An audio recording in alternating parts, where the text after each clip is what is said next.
How many of you were at the panel yesterday, the first panel, where Yuri and Eric Schmidt talked about things? About half. So their talks made my talk a little bit easier, but since only half were there, I will just... the great thing about the two talks were, they did talk about what tomorrow might be like. What are the possible futures? What they did not have time to is, what is the underlying technology that's driving it? And secondly, they did not have time to go far out into the future to say what kinds of things might be enabled if that we can imagine only at this point. Just like in 1980, if somebody had told me by 1995 we'll have a large fraction of the educated people in the world would be connected and be communicating by email, I would have said no, that's going to take much longer because the network infrastructure is not there. I've been using email from 1968, so I knew what could be done, but I was not prepared for the kind of explosion that happened in the late 90s. The same thing has happened again from 90 in the last decade. I thought the bubble has burst, nothing much is going to happen, and all the great companies that are going to be created have been created, the last one being Google, and lo and behold, Facebook idea was started in 2007. It did not exist before that. Twitter started 2 years later. So both of these are now beginning to be valued at the same stratospheric level as Microsoft, Cisco, and Google. And what we are all collectively trying to say is, you haven't seen anything yet.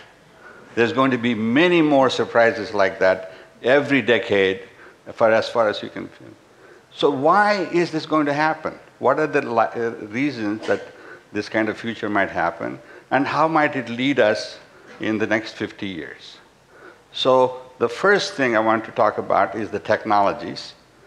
Many of you probably heard of Moore's Law. How many of you heard of Moore's Law?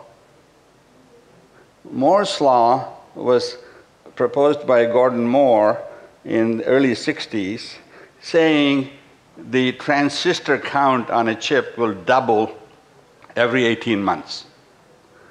And that has held steady for as long as 40 years.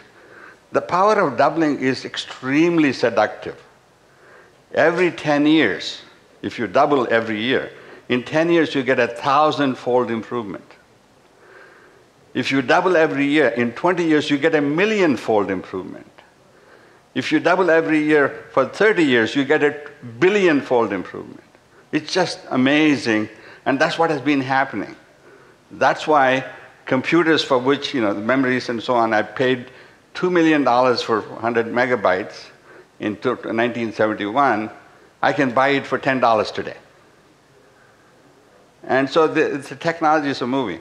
The Moore's Law mainly talks about how the computational capacity would increase.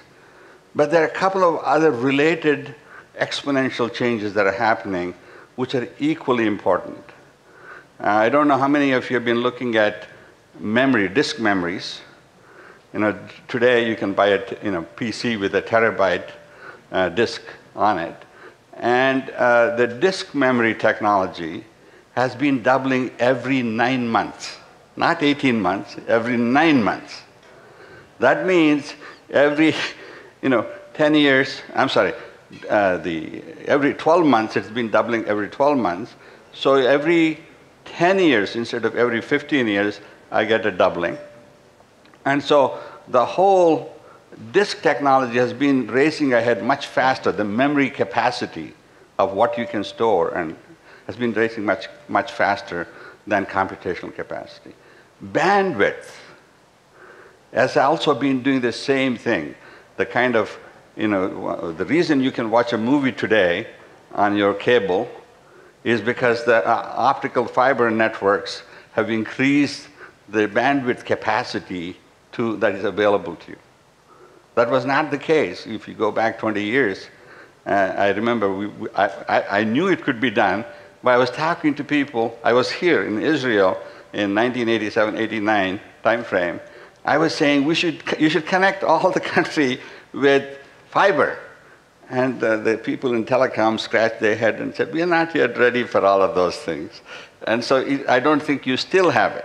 There's absolutely no reason why every home in the whole world should not be connected with a gigabit connection, and it's almost free. You can get it for free. The bandwidth will be free. So that's the power of exponential growth. What we are finding is memory and bandwidth are actually doubling faster than the conventional computational capacity.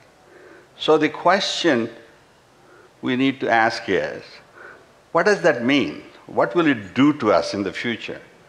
So you already heard from Yuri and Eric Schmidt what kinds of things that you can expect in the next 5-10 years time frame. I would like to now take you beyond that, okay? And then kind of talk about where we might be.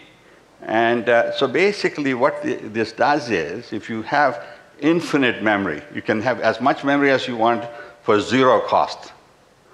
$1 for me is zero cost, okay? Okay, so, and if you can have as much bandwidth as you want for almost no cost, what does that do to the way we live, learn, and work in the future? So that's the main thing I want to talk to you about. You might say, Raj Reddy is crazy, he's talking about all these things, but they won't come to pass. But when you see it, you'll believe it. The first one, there are three things. Basically, we have physical barriers of space, time, and matter. Physics teaches us these are immutable. You can't do anything about it. So supposing I told you space will disappear. The barrier of space will disappear. So how can that be? Another way of saying it is, you can teleport yourself to anywhere in the world instantaneously. You won't believe it because that's time, space fantasies that you've seen in the movies.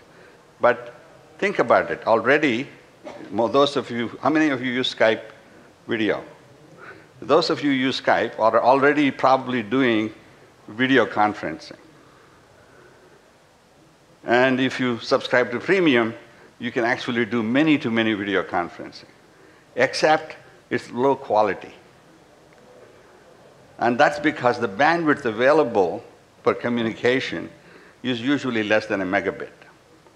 But supposing you had 1,000 times more bandwidth, supposing you had 1,000,000 times more bandwidth, what would you be able to do?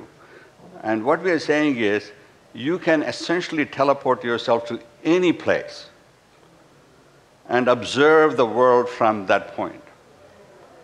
And we have actually demonstrated it in 2002 on Super Bowl 2002 using the technologies done at Carnegie Mellon, where you could actually put yourself in the middle of the field and see the field and the defenses from the perspective of the quarterback.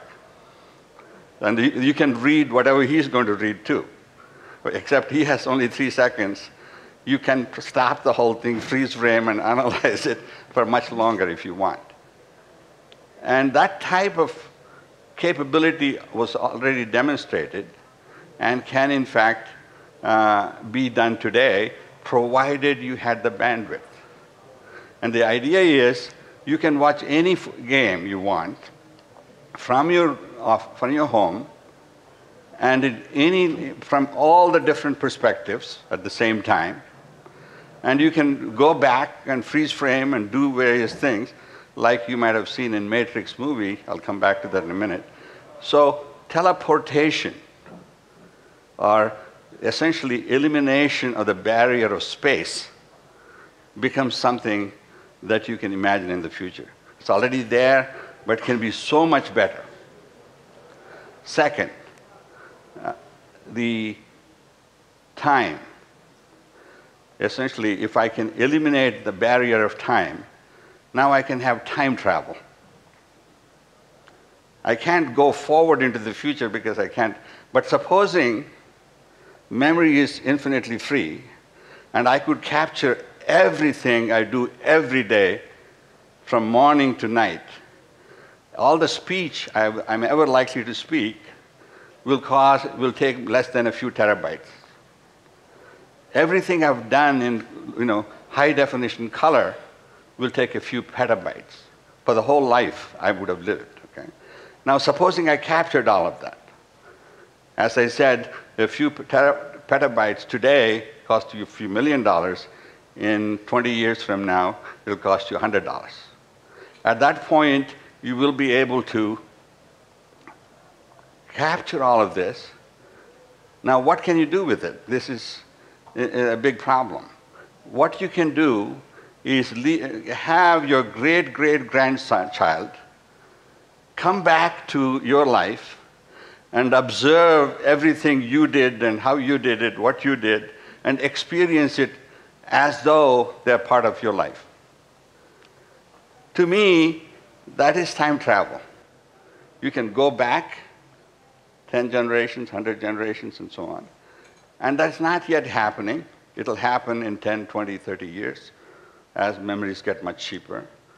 What should happen now are all the historical events. For example, yesterday's plenary session was breathtaking. I wish all of that is captured in high definition living color so that future generations can experience it. It will be possible, it will happen. So the third dimension, we talked about space and time, is matter. Matter means, can you actually take all of your body and teleport yourself like Star Trek and into another time and space and reconstruct your body? Or immortality. You can't have immortality. I don't know what you mean by immortality. If you want to live in the current body forever, even that may be possible up to a point by transplants and other things. But I'm thinking about immortality in thousands of year frame. There, the most likely thing is you would be able to take your embryo, a clone of yourself, and reproduce it 1,000 years from now, and then feed it all the material you captured in your lifetime, and it would learn, and it would know everything you knew, and then go forward from there. Okay? And then you'd repeat this process every 1,000 years. To me, that's like immortality. You are appearing on this planet over and over again, and it's the same you, and so you can actually imagine what that could be. But the most interesting one, to me, is the idea of Homoconnecticus. Because what we are predicting is, as a result of these technologies, each of us has the potential to become a superhuman capability. That means, what do I mean by superhuman? It's not like Superman in that you're not lifting a whole earth, but you can think. Anything anybody else can do in a year, you can do in a day. If you can do that, then you have superhuman capabilities. So I'd like to, because of lack of time, I'd like to quickly read this particular part of the concept. Basically, at present, human intelligence is limited by the knowledge that can be acquired and mastered in one lifetime. We have no mechanisms for instantaneously tapping into collective wisdom of the human race.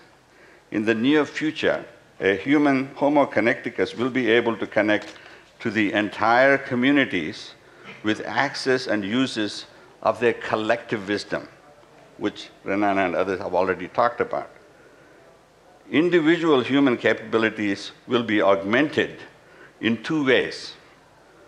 First, given a problem, thousands of intelligence agents on your body can search and harness the personal knowledge contained in the terabytes of memory on your body and petabytes of memory on the cloud. And second, the agents can query and retrieve relevant knowledge accumulated among your friends on the Facebook or tweets on the Twitter, and their agents. It's not just them. An individual is limited by their biological capacity, but an individual, in addition to the agents that they have, suddenly becomes superhuman. If you remember, those of you who have seen Matrix movie, this guy gets into the helicopter. He's never flown a helicopter before. But within 4 seconds, he, with the help of his agent reads the manual and figures out what has to be done, and then kind of guides him, and together they fly the helicopter. And that cannot be done without months of helicopter training conventionally. But here in the Matrix movie, it shows how that could be done by you and your agents. Now, supposing it's not just you and your agents, but your collective intelligence of all of your friends who are willing to share what they know. Now, all of a sudden, you have a superhuman capability that is not there before. So that is the future I see. And I think we have a lot of exciting things that will happen, and we ought to be looking for it. Thank you. Thank you so much.